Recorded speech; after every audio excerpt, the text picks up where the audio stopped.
Okey, baik. Okey, kita nak tengok kita punya slide.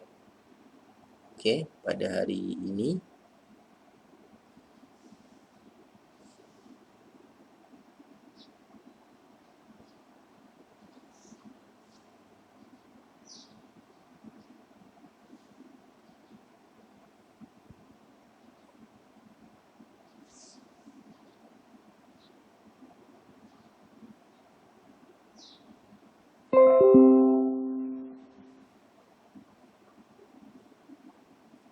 Okey.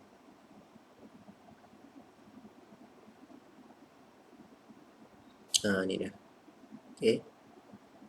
Iaitu sirah tahun 3 lah. Okey. Baik. Kita nak belajar hari tu. Okey, hari tu kita dah belajar macam mana Nabi Muhammad SAW berdakwah. Okey. Dakwah secara rahsia, dakwah secara terbuka kan. Okey, bila dah Nabi Muhammad buat dakwah secara terbuka tu, okey, apa efek dia? Apa jadi? Okey. Tu dia. Okey. Tentangan kafir Quraisy terhadap dakwah Nabi Muhammad. Maksudnya orang kafir Quraisy mula memberi tentangan setelah Nabi Muhammad berdakwah secara terang-terangan, kerana pengikut Nabi Muhammad makin bertambah. Nampak? So bila Nabi Muhammad berdakwah secara terang-terangan, orang kafir start nak memberontak. Orang kafir start nak cabar Rasulullah, nak melawan Rasulullah. Boleh faham? Okey. Kalau dulu Nabi Muhammad dakwah secara sembunyi ataupun secara diam-diam, tak ada siapa pun nak lawan kan. Tapi bila Nabi Muhammad dakwah secara terang-terangan, okey, semua nak tentang dia, semua nak lawan dia. Okey, jom kita tengok apa faktor penentangan kaum Quraisy. Apa faktor dia? Okey, nombor 1, menyeru supaya beriman kepada Allah. Kenapa faktor? Sebab apa orang kafir Quraisy ni tentang ni? Kenapa dia tentang sangat Nabi Muhammad ni? Okey, dia tentang sangat Nabi Muhammad sebab nombor 1, Nabi Muhammad menyeru supaya beriman kepada Allah. Dia pun tak suka. Kata Muhammad, kau tak boleh macam ni. Kau tak boleh ajak-ajak kami nak beriman kepada siapa? Kan? Suka hati kami lah. Kan? So, orang kafir macam tu. Dia pun marah. Dia pun pantang lah kalau ada orang-orang nak buat agama baru. Okay, nombor 2. Kenapa orang kafir tak suka sangat ni? Sebab menghapuskan, bukan menghapuskan ni. Menghapuskan amalan menyembah berhala. So Nabi Muhammad and the gang, Nabi Muhammad dengan sahabat, dia pun hapuskan amalan menyembah berhala ni. Orang kafir Quraisy dulu suka sangat sembah berhala. Okay? Kamu tahu sembah berhala, tahu apa dia berhala? Berhala tu adalah patung. Tahu berhala? Patung kan? Patung yang kamu tengok macam dekat kuil. Kan? Patung yang besar-besar tu. Okay? Patung. Boleh ke buat Tuhan tu? Boleh ke jadikan Tuhan patung? Tak boleh. Tuhan kita bukan patung. Tuhan kita Allah. Okay? Okay, mana boleh? Kita buat patung, lepas tu kita sembah patung. Pelik benar. Okay? Macam contoh kamu belilah. Kamu beli patung Barbie doll. Tahu patung Barbie doll? Patung apa tu? Anak-anak patung tu. Itu kamu jadikan dia Tuhan. Boleh ke? Okay? Tak boleh. Okay, Tuhan kita Allah. Allah tak perlukan kita bagi dia makan ke, kita bagi Allah minum ke, tak boleh. Okay, Allah tak perlukan semua tu. Baik. Nombor 3. Apa dia faktor orang Quraisy ni tentang sangat ni? Okay, menegah sebarang bentuk penindasan dan maksiat. Seperti riba dan menjual patung berhala. Jadi ada bunyi, hilang lah. Menegah sebarang. Maksudnya orang Islam, Nabi Muhammad, ditegah sebarang bentuk penindasan dan maksiat. Seperti riba dan menjual patung berhala. Tak bagilah. Nombor 4, pembesar-pembesar Quraisy bimbang Rasulullah akan ambil alih kepimpinan Mekah. dan menggugat kedudukan mereka. So pembesar-pembesar Quraisy ni bimbang Rasulullah ni akan ambil alih lah, akan ambil alih kepimpinan Mekah. Okay. Melarang mereka mengamalkan cara hidup berpuak-puak dan menindas golongan yang lemah. Sebab Rasulullah and the gang ni, dia larang puak-puak Quraisy ni mengamalkan cara hidup berpuak-puak dan menindas. So mereka ni suka menindas, mereka ni suka bully orang lemah. So benda tu yang orang Quraisy ni tak mau. So ini 5 sebab. Okay, ini 5 sebab kenapa orang kafir Quraisy tak suka Rasulullah. Tak suka Rasulullah dengan sahabat-sahabat dia. Okay, kita tengok lagi. Ini ancaman lah. Ancaman semasa berdakwah. Dia bagi ancaman. Rasulullah, aku nak bagi ancaman dekat kau ni. Okay, ancaman ni maksudnya bahaya lah. Nombor 1,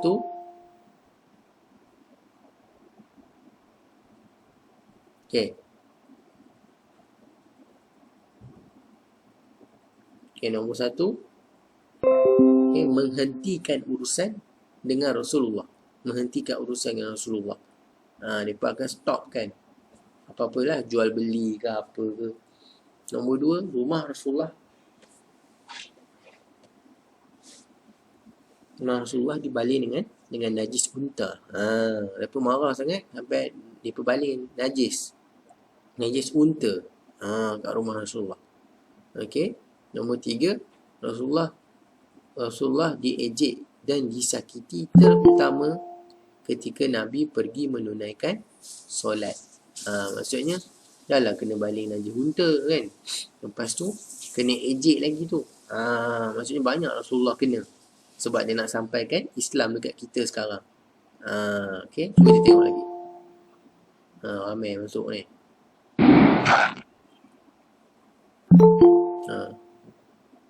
Ramai masuk lambat ni. Okay. Baik, sambung lagi. Rasulullah diejek dan disakiti, terutama ketika Nabi pergi menunaikan solat. Waktu Nabi nak pergi solat, okay, Rasulullah ni diejek. Dia disakiti, terutama ketika Nabi pergi menunaikan solat. Maksudnya ada 3 ancaman lah. Okay, dia hentikan urusan dengan Rasulullah, rumah Rasulullah dibaling dengan najis unta, lalu Rasulullah diejek lagi. Bayangkan, teruk kena. Okay, lepas tu dia siap, orang kafir Quraisy ni, dia siap buat tawaran lagi. Dia kata apa? Rasulullah, kami nak bagi pangkat, kami nak bagi harta, kami nak bagi wanita ke engkau, sekiranya Nabi menghentikan dakwahnya. Sekiranya kau berhentikan dakwah. Wahai Muhammad, kau berhentilah dakwah kau tu. Nanti aku akan naikkan kau pangkat. Kan? Aku akan bagi kau harta kau juta-juta. Dan aku akan bagi kau wanita yang paling cantik. Tapi Rasulullah ikut tak? Rasulullah tak ikut. Dia pun nak bagi pangkat, harta dan wanita. Ada 3 tu. Okay? Pangkat, harta dan wanita. Dia pun nak bagi dekat Rasulullah. Tapi Rasulullah tak nak. Okay? Rasulullah tak nak. So bila Rasulullah tak nak, dia pegagal lah. Dia pegagal. Dia pun jadi malu lah. Okay? Okay, ini bentuk-bentuk siksaan. Bentuk-bentuk siksaan terhadap sahabat Nabi Muhammad sallallahu alaihi wasallam. Apa? So bila Nabi Muhammad tak nak ikut, dia pun mulalah menyeksa kan. Orang kafir Quraisy ni jahat kan. Dia pun start menyeksa orang Islam. Apa nombor 1? Cuba tengok. Menyeksa golongan hamba seperti Bilal bin Rabah dan keluarga Yasir. Ini dua-dua ni keluarga hamba. Geng-geng hamba lah. Zaman dulu ada hamba. Hamba ni apa? Hamba ni satu golongan manusia yang kita boleh suruh-suruh. Kita boleh suruh-suruh dia buat macam-macam. Tapi kita bayar dia lah. Macam orang gaji lah kan. Macam orang gaji. Cuma orang gaji tu dibayar gaji. Hamba ni gaji pun tak dapat. Okay, hamba ni gaji pun tak dapat. Dia dapat makan, minum, pakaian je. Tapi dia kena buat macam-macam. Basuh itulah, cuci inilah, kemas, angkat barang. Semua dia kena buat. Okay, hamba lagi teruk lah daripada orang gaji. Sebab dia tak ada gaji. Okay, so menyeksa golongan hamba seperti Bilal bin Rabah dan keluarga Yasir. Ini orang Arab Quraisy buat. Okay, jahat mereka Kalau dekat Bilal bin Rabah ni, kalau kamu baca, kalau ada yang baca, dia letak batu kan. Biasa tengok Bilal bin Rabah, okay, orang kafir letak batu besar. Letak batu besar sangat atas perut Bilal bin Rabah. Cuba kamu ustaz letak batu atas perut kamu. Sakit tak? Kan. Dia terkentut nanti. Kan. Terkentut, terberak apa semua. Bayangkan Bilal bin Rabah. Orang kafir Quran letak batu atas dia. Suruh dia apa? Suruh ditukar agama. Kan. Kata, wahai Bilal, keluar daripada agama kamu. Kamu keluar daripada agama Islam. Okay, jangan masuk agama ni. Keluar. Tapi Bilal bin Rabah keluar tak daripada agama Islam? Dia keluar tak? Dia tak keluar kan. Dia sebut Allah, dia sebut Ahad. Okay. Okay, kalau nak macam tu lah. Orang paksa suruh keluar, tak keluar lagi. Okay. Apa lagi orang kafir Quraisy buat? Memulaukan keluarga Bani Hashim dan Bani Abdul Muttalib. Ini keluarga Rasulullah. Bani Hashim dan Bani Abdul Muttalib ni keluarga Rasulullah. Maksudnya memulaukan. Memulaukan itu maksudnya apa? Maksudnya tak payah kawan lah. Tak nak kawan lah. Dia tak nak kawan. Baik. Baru nak tekan dia hilang. Okay, memulaukan. Nombor 3, menghalang golongan hamba orang yang lemah daripada memeluk Islam. So orang kafir Quraisy ni bagi. Okay, dia cakap, okay, siapa-siapa yang hamba, siapa-siapa orang yang lemah, jangan masuk Islam. Kan? Siapa yang masuk Islam, kami akan bunuh dia. Kan dia cakap yang tu. Kami akan bunuh dia.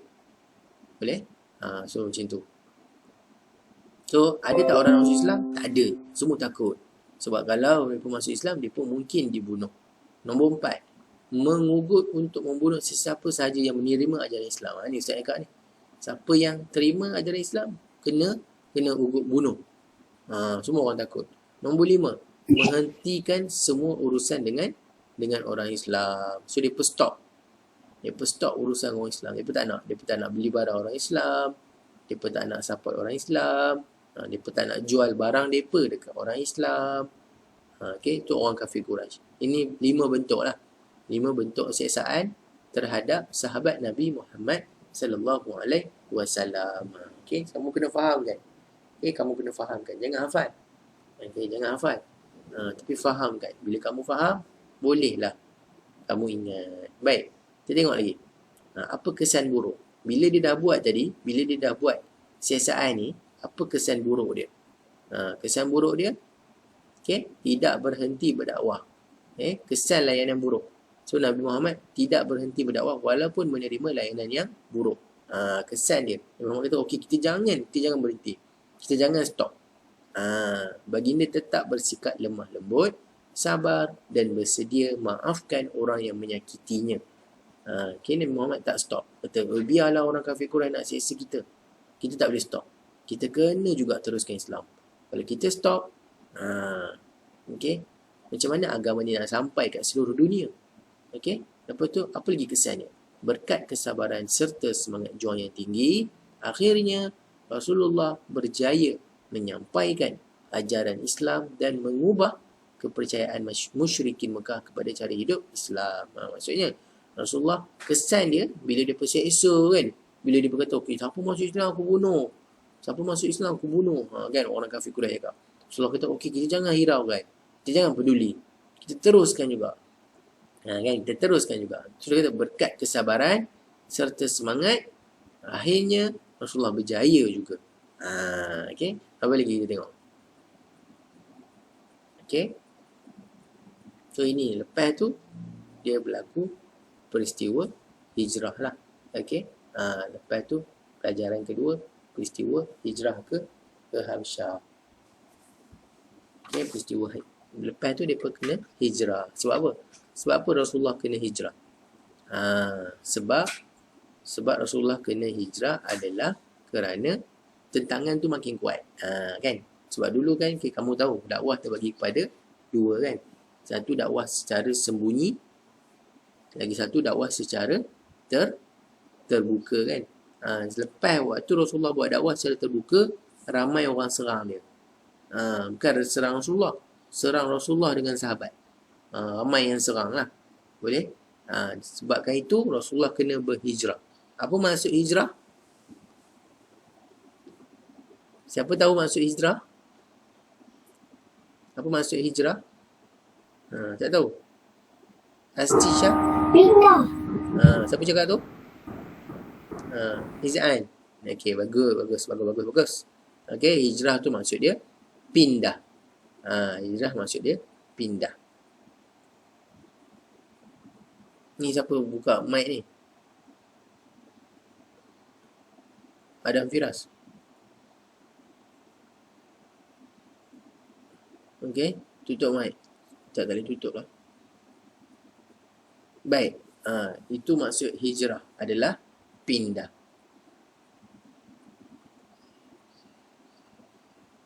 Okey. Ni dia. Ni hijrah ke Habsyah kali pertama. Sebelum hijrah, kita tengok apa jadi sebelum hijrah. Para sahabat menderita akibat pelbagai siksaan dan penganiayaan musyrikin Quraisy. Rasulullah memerintahkan agar berhijrah ke Habsyah. Ni dia. Maksudnya sebelum hijrah tu orang Islam dah kena macam-macam dah. Orang Islam dah kena teruk. Okey. Semasa hijrah, kita tengok hijrah kali pertama Kita tengok hijrah. Hijrah ni ada 2 kali. Ada 2 kali Kita tengok kali pertama. Berlaku pada tahun kelima kerasulan Nabi lah. Maksudnya berlaku pada tahun kelima Nabi jadi Rasul lah. Ketua rombongan waktu tu adalah Sayyidina Uthman bin Affan. Waktu tu 15 orang. 10 lelaki dan 5 perempuan. Okey, dan 3 bulan lah. Okey, berlaku kat sana. Duduk kat sana. Okey, sebab hijrah. Selamatkan agama dan diri sahabat daripada fitnah dan kezaliman musyrikin Quraisy. Ini sebab dia. Ni hijrah pertama lah.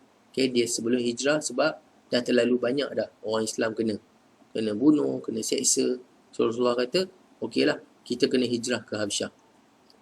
Kan, kita ni kena hijrah ke Habsyah. Habsyah tu maksudnya ke Madinah lah. Okay, ke Yastrib.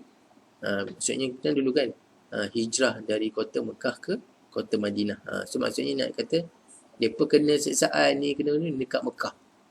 Dekat Mekah. So yang mereka nak hijrah ni, yang orang Islam nak pindah ni dekat mana? Dia nak pindah ke Madinah. Berlaku pada tahun kelima kerasulan Nabi. Waktu tu Sayyidina Uthman bin Affan. Okay, sebab dia hijrah, kamu tahu, baca. Okay, sebab dia nak selamatkan agama dan diri sahabat pada fitnah. Ini hijrah kali kedua.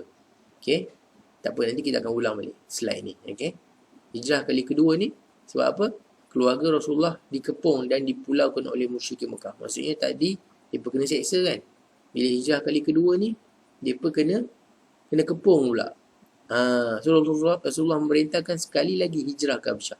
Maksudnya waktu dulu, waktu yang pergi hijrah ni, tak semua orang pergi. Tengok berapa orang je pergi kan. So Rasulullah perintahkan ramai lagi pergi. So berlaku pada tahun ke-7 kerasulan.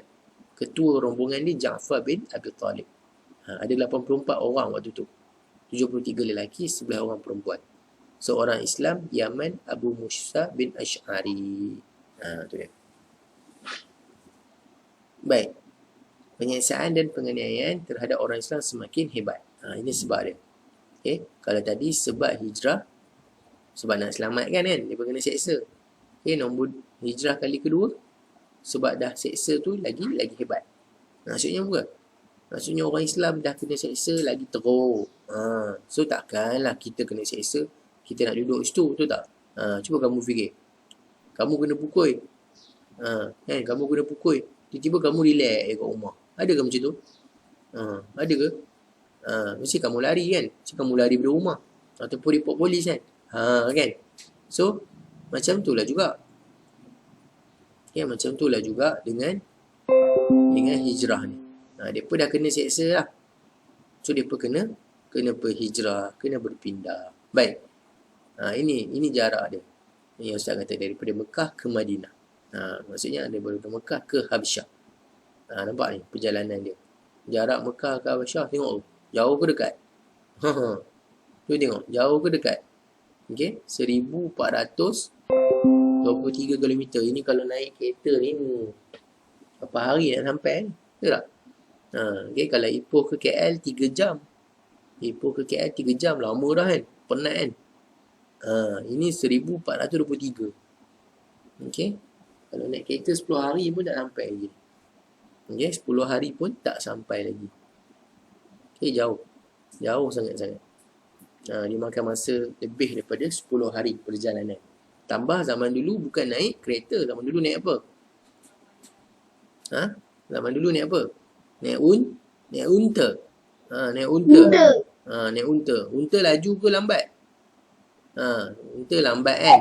Naik ni jalan. Dengan kepala ni. Kejap kiri, kejap kanan. Kan? Tu. Adik Sofian buat kepala unta tu. Kan? Okay. Pernah tengok unta jalan? Slow. Slow kan? Bayangkan Rasulullah dengan sahabat naik unta. Pergi daripada Mekah ke Madinah. Perjalanan lebih 10 hari. Bayangkan panas. Dengan panasnya. Hebat tak? Mereka kena hijrah juga. Kalau tak hijrah, mereka kena seksa. Okay? So kita mau tengok. Dia lalu, nampak? Lalu daripada Mekah ke Madinah. Tu. Okay, merentas sungai. Okay, merentas sungai. Okay, jauh. Sangat-sangat jauh. Baik. Kita tengok apa lagi ada. Tu. Dia bila dia dah pergi ke Habsyah, dia berjumpa dengan Raja Habsyah. Okay, dekat Habsyah ni ada seorang raja. Raja tu bukan Islam lah. Tapi raja tu baik. Raja Habsyah seorang yang adil dan bijaksana. Okay, waktu hijrah pertama, beliau menawarkan umat Islam tinggal di Habsyah dan memberi layanan yang baik. Bagus kan? Raja Habsyah ni dia bukan Islam. Okay, tapi dia bagi kerjasama. Dia layan orang Islam baik. Waktu hijrah kedua, sambutan yang baik dan beri perlindungan. Waktu hijrah kali kedua pun dia baik juga. Dia kata orang Islam, boleh duduk sini. Boleh duduk sini. Askar-askar saya, tentera-tentera saya akan melindungi kamu semua. Kan? Kamu jangan risau. Okay? Tapi orang Islam cakap apa? Orang Islam menolak permintaan Quraisy untuk menangkap orang menolak permintaan Quraisy untuk menangkap orang Islam. Okay? So maksudnya bila tu ada orang kafir Quraisy yang datang. Orang kafir Quraisy cakap, dia kata dia nak tangkap orang Islam. Tapi Raja Habsyah tu kata apa? Dia tolak balik. Dia tolak permintaan Quraisy untuk menangkap orang Islam. Maksudnya orang kafir Quraisy tu datang. Okay, orang kafir Quraisy tu datang sebab dia nak tangkap orang Islam yang ada dekat sini. Tapi Raja Habsyah kata, no. Jangan. Saya tak benarkan. Dia tolak permintaan Quraisy tu. Nak tangkap orang Islam untuk dipulangkan ke Mekah. Kenapa? Sebab Raja Habsyah tadi, dia dah dengar penjelasan mengenai Islam dari Ja'far bin Abi Talib. Dia dah dengar, dia kata, tak boleh. Orang Islam datang dekat negara aku, tiba-tiba, kamu nak pergi tangkap dia. Tak boleh. Baik kamu balik ke negara kamu. Sebelum aku bunuh kamu. Kan? So Raja Habsyah ni seorang yang adil dan bijaksana. Dia tak masuk Islam. Tapi dia sangat baik dengan orang Islam. Okay? Boleh faham apa yang kita belajar hari ni? Okay, so ulang balik. Jadi kita baca tentang kafir Quraisy. Lepas tu ancaman semasa berdakwah, siksaan terhadap sahabat Nabi. Apa jenis 5 siksaan tu? Dia orang kafir Quraisy seksa. Lepas tu kesan layanan. Itu kita belajar hijrah kan.